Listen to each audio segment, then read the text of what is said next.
Hi, I'm Jen Sandoval, Associate Professor of Communication and the Faculty Fellow for Inclusive Excellence at the University of Central Florida. Today I'm going to walk through what is essentially a brief primer in making your teaching and classroom setup more inclusive over time, whether it's face-to-face, online, during a difficult moment, or during more typical experiences as an instructor. I want to start by talking a little bit about what inclusion is, and then talking about how we actually apply that to the classroom context, explore what that looks like digitally, especially as many of us continue to engage in remote teaching and learning as we move toward the fall of 2020, what this needs to look like right now in a heightened stress environment, in a moment where many people are struggling with long-term and short-term trauma, and also what it means to actually make this real in our work. Again, this is not a comprehensive guide. This is just an introduction to some principles and practices that I hope you'll find maybe a little bit useful as you start to think about your classes and moving forward in your preparation for the next terms. I want to begin by thinking a little bit about what inclusion actually is, right? How do we define this and how do we make it meaningful for the context in which we work? It actually is pretty simple at its base, and we just need to remember that inclusion should really look like creating a sense of belonging for everyone. In our context at UCF, we have enormous compositional diversity in our student population. That's not true in every area of our university, but as instructors and as people who have direct contact and influence and care with our students, we need to be thinking about what this looks like in a meaningful way for their experiences, especially as we continue to navigate turbulent and difficult times. Often we talk about inclusion in relation to some other diversity concepts. So we want to think about what this looks like when we start using these terms casually, like diversity, equity, and inclusion, right? Engaging inclusive teaching is a choice. Most of you are choosing to listen to this because you care about making your teaching inclusive. And also, students are demanding more inclusive practices right now. They are enrolling at more diverse campuses, and they are reporting higher levels of satisfaction when that's their experience. Inclusion can look like a lot of different things, from low intervention to high intervention approaches, but even small changes can make a big difference in the learning experience of your students. But it's not just those small changes in our own behaviors and perspectives as instructors that we need to consider, but the structure and systems that we operate within. There's a lot of versions of this illustration, and there are also some very powerful and important critiques of most of these illustrations. When we're trying to explain the difference between equality, or making things the same for everyone, and equity, making adjustments that ensure people have equal access that takes into account difference, those are important conversations. And for most instructors, you may be familiar with these kinds of definitions due to accessibility or accommodation from a compliance standpoint. I think it's even more important to consider why those inequities exist in the first place. So this illustration reminds us to question the necessity of that fence. We want to make sure that we're looking at the entire way that we approach our teaching and our learning environments, and consider the possibility that there are things that we're doing unintentionally because of our own socialization into higher education system, and we're not considering all of the constraints of these oppressive and unequal and unjust systems. So I just like to use that as a little bit of a primer or a framework to consider when thinking about inclusive teaching practices. In terms of thinking through the practices of inclusion, again, I want to highlight that this is not comprehensive, but I do think these help us think through structuring our courses, our course content, and our own behavior as instructors in an effective way. We want to set the right tone in all of our courses. Oftentimes we think about equity, inclusion, and diversity work as behind the scenes. And while it should absolutely be embedded in every component of the work that we do at every level of our institution, it is enormously valuable to make this work explicit and to involve students in the work, right? We want to make sure that we are not making assumptions about everyone's understanding about how a college classroom operates. And so one way to do that is to co-construct some of your norms and expectations. Students need each other, not just us. And so one of the first things that you can do is have them work together to talk about what have been a part of their experiences in school up to this point that have been really positive? What have been things that have created more inclusive learning experiences for them? What are some of the times where they really felt like it wasn't working or they needed something different from their classroom and their instructor? I spend a considerable amount of time doing this in my own classes. And as I mentioned earlier, some of these things are low intervention and some are higher.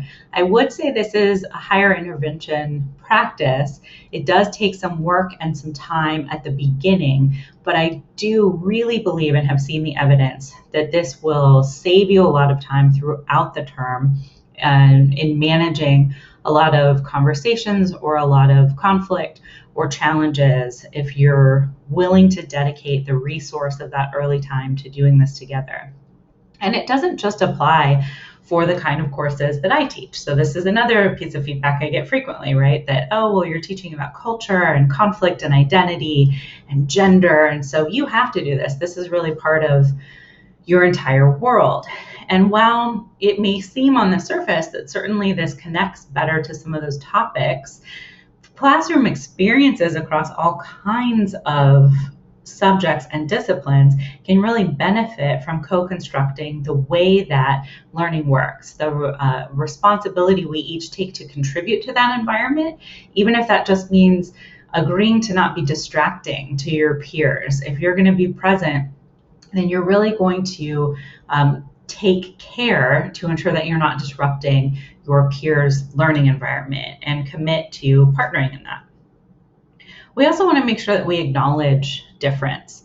Difference matters. And when we have an institution that's as compositionally diverse as a place at the University of Central Florida, we need to take into account all of the various experiences, the perspectives, and worldviews that people are bringing into that space. And we also want to acknowledge the difference in terms of how the education system has treated our students or their experience of it.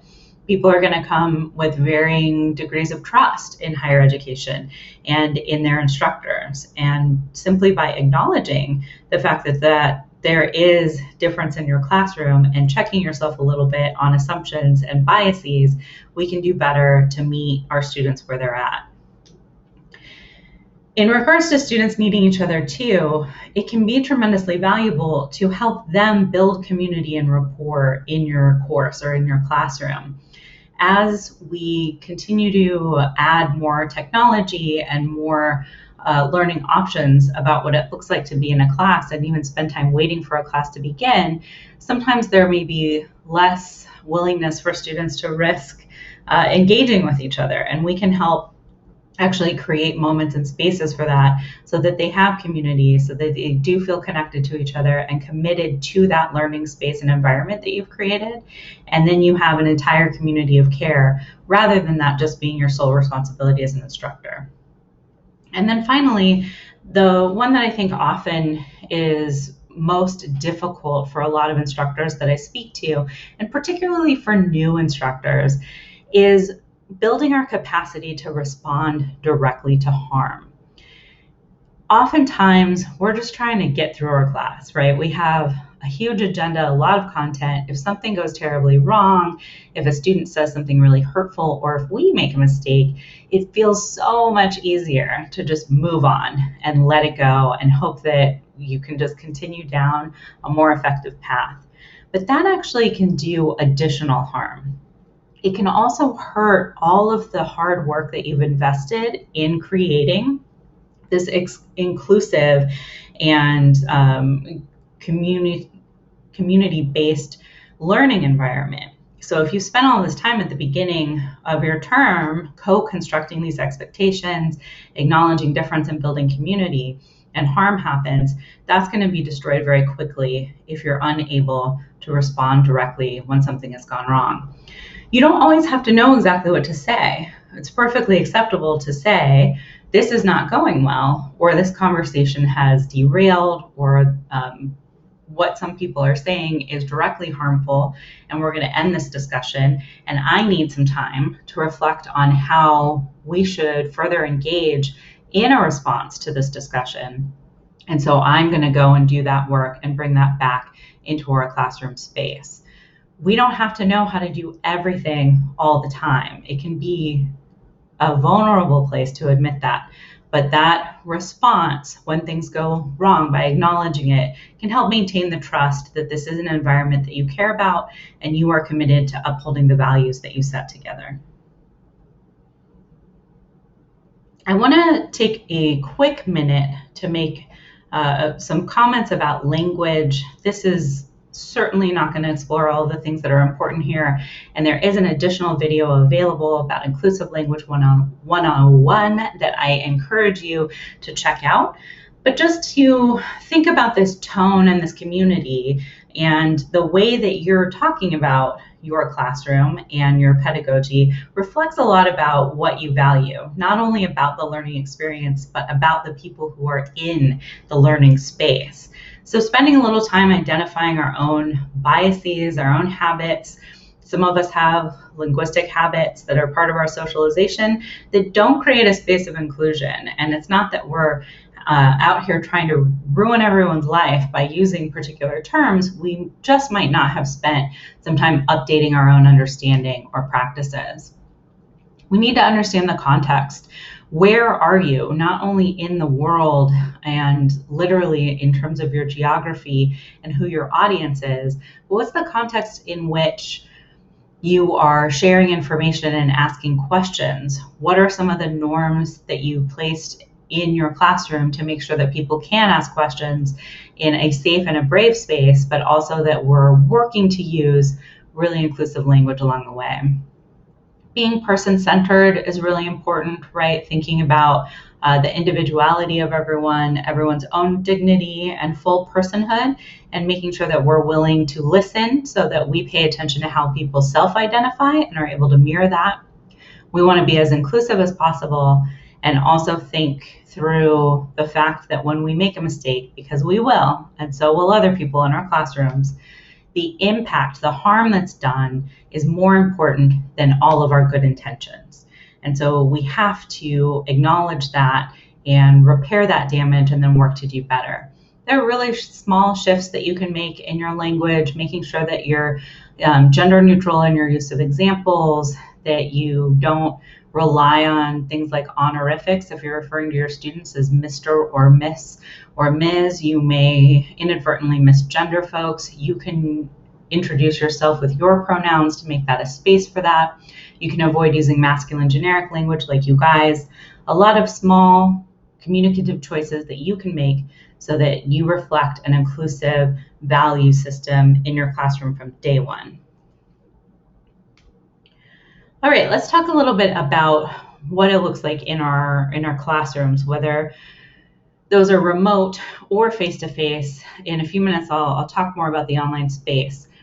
But we want to think through perhaps some of our traditional methods that we've learned about engaging in learning in our classroom don't necessarily allow for participation from every experience or perspective.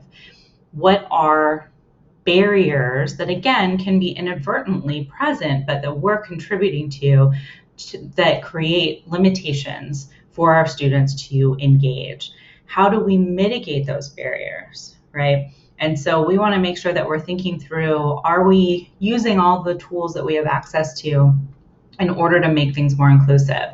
Maybe that means using a clicker system or some of the mini free apps that you can have students download on their devices so that there's opportunity to participate and respond to questions and open up conversation without having to ask for direct verbal participation.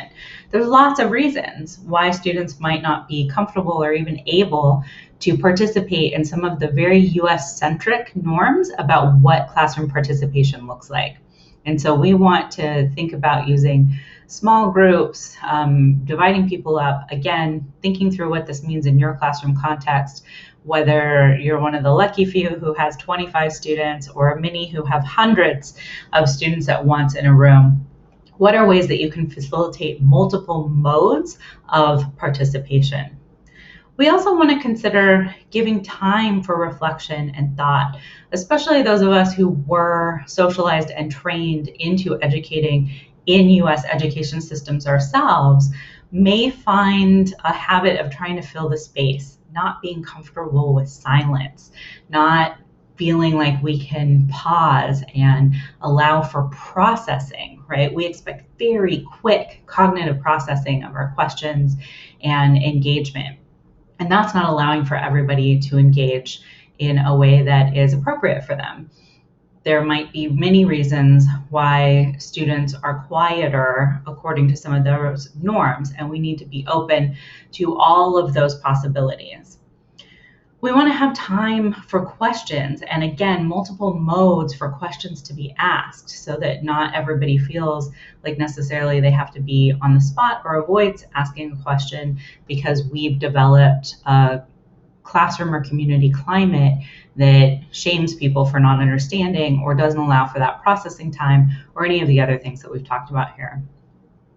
I also really like to recommend a reflection on the process itself, and again, co-constructing that feedback with students. So we usually wait until the end of the term. Sometimes we check in the middle of a semester to ask what's working. And then we get that feedback, maybe through a survey or through our student perception of instruction. A month after we finished, we're on to something next. I know for me, it's incredibly difficult to remember to go back and look at that and actually implement any feedback if it happens to be useful for the future. So I've implemented something that, again, I would call a high intervention level, high effort level practice, which is after every class session, we do a very quick 5 to 8 minute debrief. I literally have an alarm that goes off on my cell phone in class because I can get completely caught up in discussion or whatever we're doing and just decide that that's not the most important thing to do. But my class knows when that alarm goes off, we're going to wrap it up and we are going to talk for a few minutes and have students reflect on what we actually did that day. What was the learning that took place? What was the focus and the point of what we did in that day? We're going to talk about what worked well in class. We're going to ask some questions about what could potentially be improved. And this isn't just, time to tell your instructor what they're doing well and what they could do better. This is about the whole environment, right? What can you as students do better, and what are you doing that's working well is a very important part of this conversation. And then talking about what's next. And those 4 questions lead to some immediate intervention, some adjustments and change that I can make right away in my classes, rather than any reflection only benefiting the next possible group of students that I'm working with. When it comes to online spaces, of course, there are tremendous amounts of resources, particularly at our own institution at UCF, about online pedagogy, about developing your web courses, about lots of different platforms and tools that you can use. And I really encourage you to spend time in all those spaces and connect with people who are the best experts in this area. But we can think about this from an inclusion perspective, even without some of that expertise. And there is a lot to be said for things like organization, consistency, and responsiveness. This is true of really all kinds of learning spaces, but in particular in the online space, we know that students respond very positively to these things. But we also want to make sure that we are particularly cognizant of ensuring people across identity or disability or experience differences can use the quote unquote product that we're designing in our online courses. And this is where the principle of universal design comes in, right? And this is the idea of ensuring that people across difference can use whatever it is that you're creating or designing. The problem is that historically, things are made for the default or average person. And who has that been modeled after? Not most people, actually. There's a really limited number of the population that would actually fit the original idea of the person that things were being designed for, which of course would be a cishet white man. And so we want to make sure that we're thinking about some of the key principles of universal design, which include things like simplicity, flexibility, and equity. And so looking at your course from that framework can help you remember to structure it in such a way that is responsive to that. Accessibility is a very big part of universal design, and oftentimes as instructors, we wait until we're required to make things accessible because we have a requirement from the university for a specific need in a class, so it's about compliance. But if you ever have the opportunity to remake anything, right, and again, this takes time and effort and resources, we can start being proactive, whether that means thinking through including alt text for images, making sure any online text that we upload, like PDFs, are accessible for readers, that we do things like captioning, and there's a lot of versions of live captioning that are helpful and add to inclusion but don't meet the actual guidelines and requirements for equally accessible content. So keeping those things in mind every time we have the chance to remake something, again, that proactive approach can be better for everyone. Accessibility is good for all people, not just people who we are required to accommodate based on the ADA or other compliance issues. A lot of things like closed captioning, like alt text, are improving the online experience for every student and every learner. Additionally, the digital divide comes up quite a bit when we talk about online inclusion. And this is because a lot of people have come to think that the digital divide doesn't exist anymore. Well, it very much does. It just looks pretty different than probably what many of us would have understood that to be when we ourselves were students. So we want to think about the fact that while some mobile device access is greater now, things like unlimited data plans, high-speed internet, laptop or tablets that can run particular programs, these are not as universal as we might imagine. And we are seeing some of this stark divide become even more visible to a lot of folks here in the summer of 2020 as many educational spaces have moved remote or online since at least March in the United States. This is one of the reasons why oftentimes when we're developing online pedagogy and courses, synchronous learning is not considered particularly inclusive. And so we want to continue to think about that as we have long-term investment in distance learning and making sure that this challenging moment where we want to keep people safe and healthy, but also ensure access to education doesn't widen this gap even further. Additionally, I wanted to spend a moment here talking about inclusion in difficult moments. So I've referenced a couple of times now the time at which we are having this discussion, right? And there are a number of crises that we're facing in the United States, from the global pandemic of COVID-19 to a national reckoning with our racist history and racist structures and systems that continue to oppress people of color, and in particular, Black and African American folks in our communities. In difficult times, it's an important moment to reflect about how trauma impacts our responses to all situations, and particularly in learning environments. Everyone reacts to trauma differently, but there are approaches that acknowledge there are probably reasons for students' behaviors or reactions that we might find surprising. And that might become increasingly true as we navigate a very long-term period of difficulty.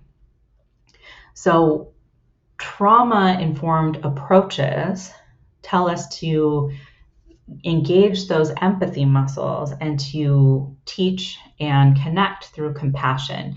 It's proactive support, right? So we want to think about even small things that we can do, especially in things like online courses or when people are less connected as we are remote and engaged in distance learning. We can put things like grounding exercises in our modules. We can acknowledge that there may be moments that you feel overwhelmed. We want to make sure to think through again the value of clarity, consistency, and structure. Those things can have even more value for folks who are still learning to live with trauma and operate in a system and a world that often doesn't have a lot of space for those kinds of responses.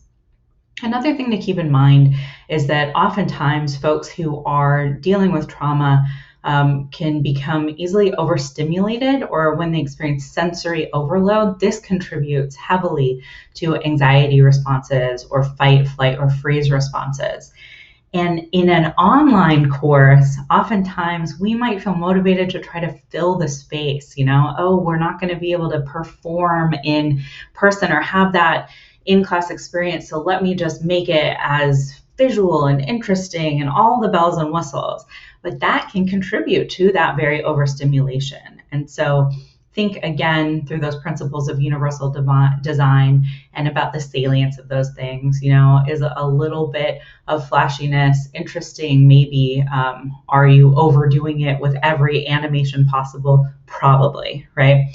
And so again, adding breathing exercises, grounding exercises, or resources, links for students to be able to access things that they might need. I always have a module section that's recurring resources, module 0, frequently asked questions, and then a number of things that they can click immediately to for help and information and support for those things. And again, during difficult moments, it can be tempting to say, oh, we're all in this together. We're all facing something really difficult. And that's true. And we can absolutely highlight some of the ways in which we are all facing the same storm, but it's important to remember that we are categorically not in the same boat. Again, difference matters, and we want to acknowledge and validate those differences and not diminish that. So what are some ways to make this real? Well, listening is always a really good skill to continue to work on doing actively and effectively. Listen to your students and listen to your colleagues, right? Lots of times we don't create the space to listen and reflect on our teaching practices and understand what might no longer be effective or learn new and interesting things that the people around us are doing. So we want to reflect on our own pedagogy and practices and look at where we can make change. We want to ensure that we're repairing any damage that we have done or are doing so that we can move forward to do better now that we know better. We want to work on asking better questions. This is something we want our students to do, right? So we should model it and ask better questions about how we're teaching and aligning things with the goals of teaching, and look at that beyond just content, but also in terms of the practices of delivering that content. We really need to hold ourselves and each other accountable for harm or practices that are very clearly exclusionary. And this often means speaking up and highlighting the things that we are seeing that's happening and sharing feedback and information that we have. But it's also important that for those of us who might have more positional or identity privilege, we don't speak for those with less access to that and less power and privilege, but we amplify those messages and we create spaces for folks to speak on their own behalf. Before I close, I want to add a note on a couple of key things here. The work of self-reflexivity is difficult, and that's really what a lot of this is asking for, right? Is some interrogation into our own habits and norms and the things we were taught to do to question whether or not those are truly inclusive and effective. That's not a small ask. It's not a small lift. But again, you can take action by making very small, immediate changes to things like language or organization or structure. And then you can think long term about how you're going to do some of the bigger interventions into your overall approaches. When we start taking inclusion and trauma-based approaches and things like this into account in our work, that can often include a lot of care work. And so we want to make sure that we understand that we might be instructors who care deeply about our students and our community, but we, at least most of us, are not professional mental health providers. We are not social workers. And even if that might be your area of expertise and you might do that in other work, you might not be that student's counselor. And so we want to make sure that we're doing the responsible thing of referring our students out to professional help and not taking on that responsibility and causing more harm because we're unprepared or don't have the capacity. We're also taking on a responsibility that leaves us less able to care for ourselves, our loved ones, and our other students. So boundaries are really important. And this is something that I think many of us, myself included, continue to learn to be better at, and understanding when and how to say no to things and making sure that we are clearly setting that space for a community of care and care for ourselves, and that can ultimately look like support, even if sometimes it has to be distanced just a bit. I hope that provided you with at least a couple of tidbits to think about. Inclusion is really important. We have to identify the spaces where we can make a difference in terms of what we're doing, where we're engaged, who's paying attention to us. And again, all of these things are about making a choice to know more and to do better. If you want more resources or you have questions, please feel free to get in touch. I hope that you are all safe and well. Thank you for your time.